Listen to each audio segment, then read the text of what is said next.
வணக்கம், நான் மதினி பேசுகிறேன். இன்றைக்கி நம்ம வீட்டில் போட்டு வச்ச சாலை கருவாடு, எங்களுக்கு கொஞ்சம் சாலை கருவாடு கிடச்சிச்சு. அது வந்து கருவாடு போட்டு வச்சுருந்தோம். இன்றைக்கி வீட்டில் இருக்கிற சாலை கருவாட்டை தான் இன்றைக்கி குழம்பு வச்சு சாப்பிட போகிறோம். இப்போ கருவாட்டையெல்லாம் நம்ம க்ளீன் பண்ணி எடுத்துக்கிறலாம். அதுக்கு முன்னாடி நம்ம மசாலாவை அரைச்சி எடுத்துக்கிடுவோம். இப்போ தேங்காய் அரைச்சி எடுத்துக்கிடுவோம்.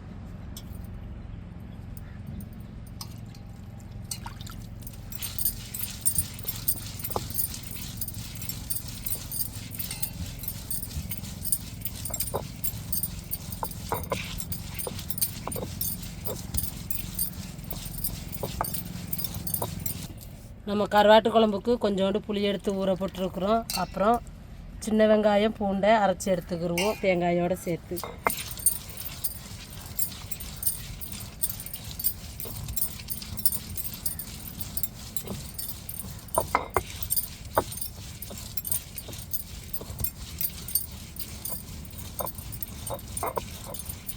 பூண்டையும் சேர்த்துக்கிடுவோம் தேங்காவோட.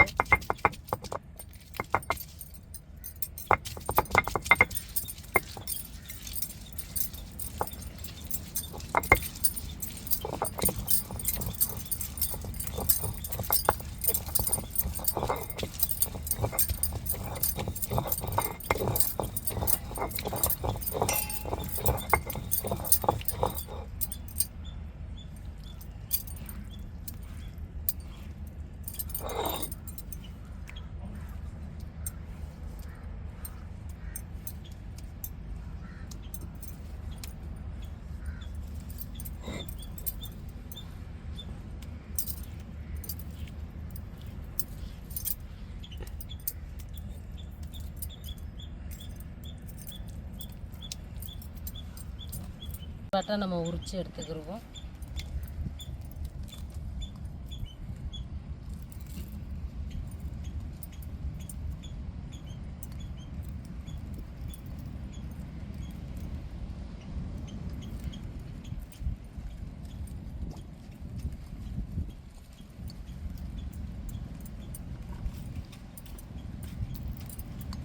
இப்படி உரித்து எடுத்துட்டோம்னா இப்படி கருவாடு வந்துடுங்க.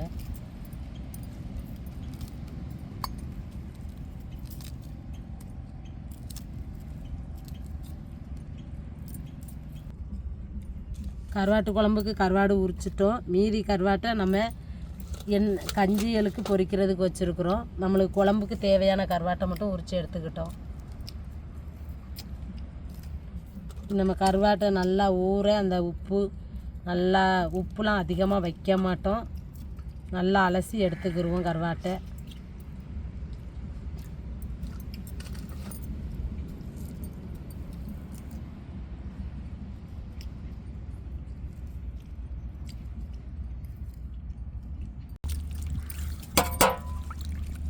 பாருங்கள், கருவாட்டை தண்ணியில் ஊற போட்டிருந்தோம். உரித்து எவ்வளோ மாங்கு போகுதுன்னு பாருங்கள். நல்லா நம்ம அலசி எடுத்துக்கிறணும். அலசி எடுத்துகிட்டு தான் குழம்பு கொதித்து வரையில் நம்ம சேர்த்துக்கிறணும் கருவாட்டை.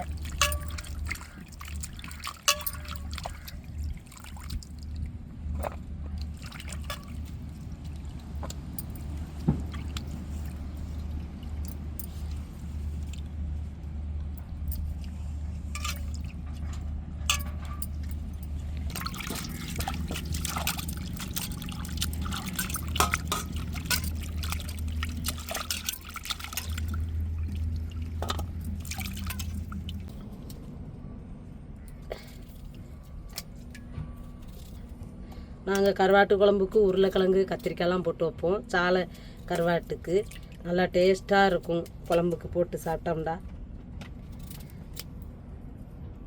முருங்கைக்காய் இருந்தாலும் முருங்கைக்காய் போட்டுக்கிறலாம்.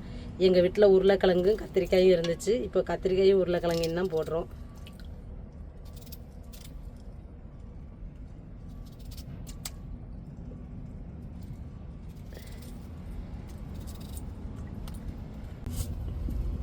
கருவாட்டு குழம்புக்கு வெந்தயம் போடுங்க, நல்லா வாசமாக இருக்கும் கருவாட்டு குழம்பு. தாளிப்புக்கு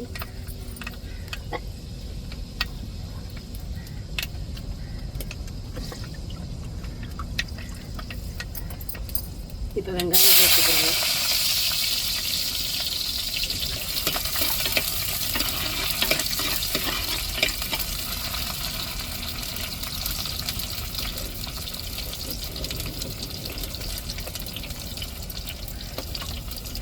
கருவேப்பிலை சேர்த்துக்கணும்.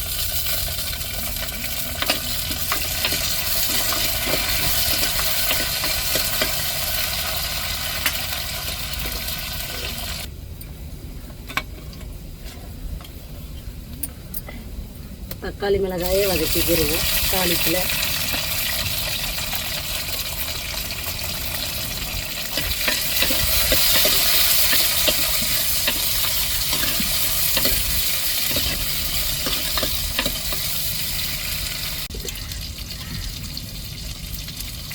இப்போ சின்ன வெங்காயம், கத்திரிக்காய், உருளைக்கிழங்கு எல்லாம் சேர்த்துக்கிடுவோம்.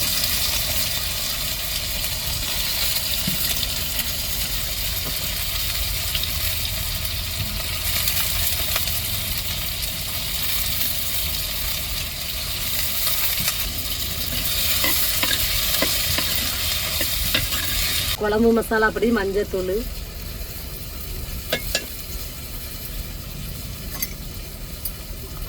அம்மியில் அரைச்ச தேங்காய்,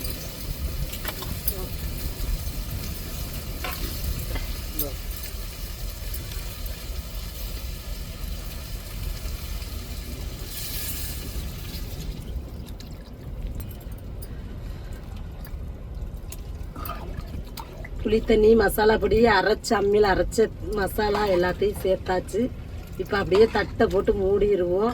நல்லா குழம்பு கொதிச்சு வரையும் நம்ம கருவாட்டை சேர்த்துக்கிடுவோம்.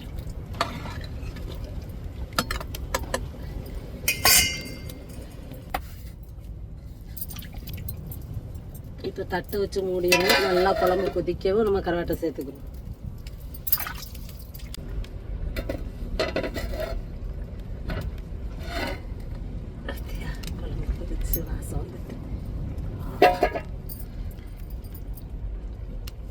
இப்போ கருவாட்டை சேர்த்துருவோம்.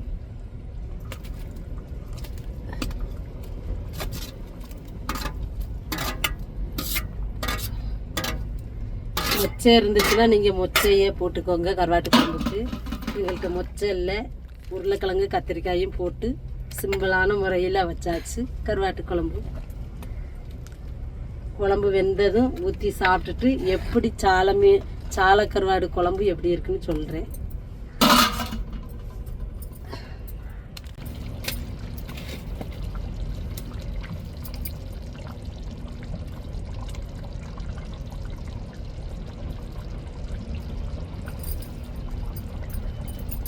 குழம்பு நல்லா வெந்து வந்துருச்சு. நம்ம இறக்கி இப்போ சாப்பிட்டுட்டு எப்படி இருக்குன்னு சொல்கிறேன்.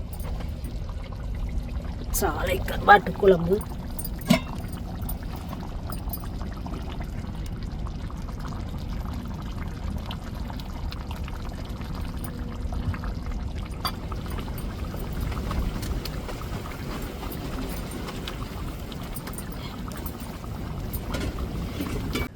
கருவாட்டு குழம்பு ரெடி ஆகிருச்சு. இப்போ சாப்பிட்டுட்டு டேஸ்ட் எப்படின்னு சொல்கிறேன்.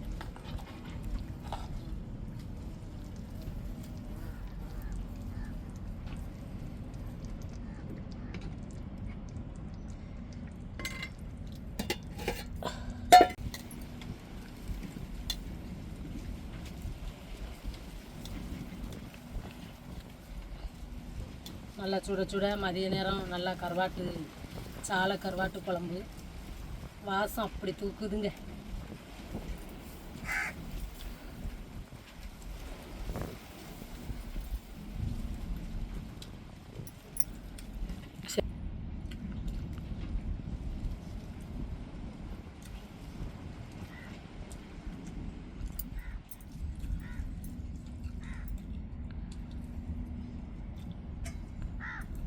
நல்லா கருவாட்டு குழம்பு கம்மண்டு நல்லா வெந்தயம் போட்டு தாளித்து நல்லா கட்டியாக குழம்பு வச்சு சாப்பிட்டாச்சு. செம்ம டேஸ்ட்டாக இருக்குது.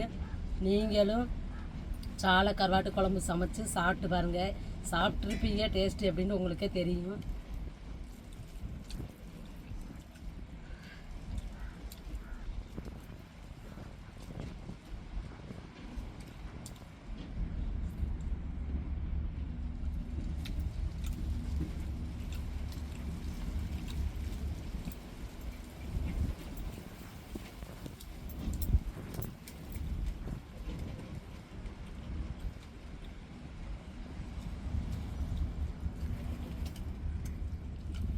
நல்லா கருவாட்டு குழம்பு டேஸ்ட்டாக இருக்குதுங்க. இப்போ பழைய கஞ்சி இருந்துச்சுன்னா செம்ம டேஸ்ட்டாக இருக்கும். பழைய கஞ்சிக்கு இன்றைக்கி வைக்கிற குழம்ப நாளைக்கு வச்சு சாப்பிட்டு பாருங்கள், அவ்வளோ ஒரு டேஸ்ட்டாக ருசியாக இருக்குங்க கருவாட்டு குழம்பு. இது மொச்சை போட்டு வச்சாலும் சரி செம்ம இதோட டேஸ்ட்டாக இருக்குங்க, செம்மையா.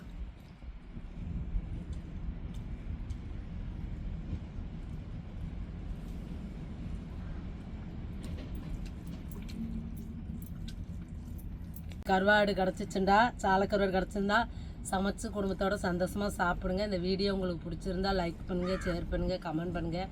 எங்களுக்கு ஆதரவு கொடுத்து சப்போர்ட் பண்ணுங்கள். எல்லாருக்கும் மனமார்ந்த நன்றிகள். மறக்காமல் எங்கள் சேனலை சப்ஸ்கிரைப் பண்ணிடுங்க.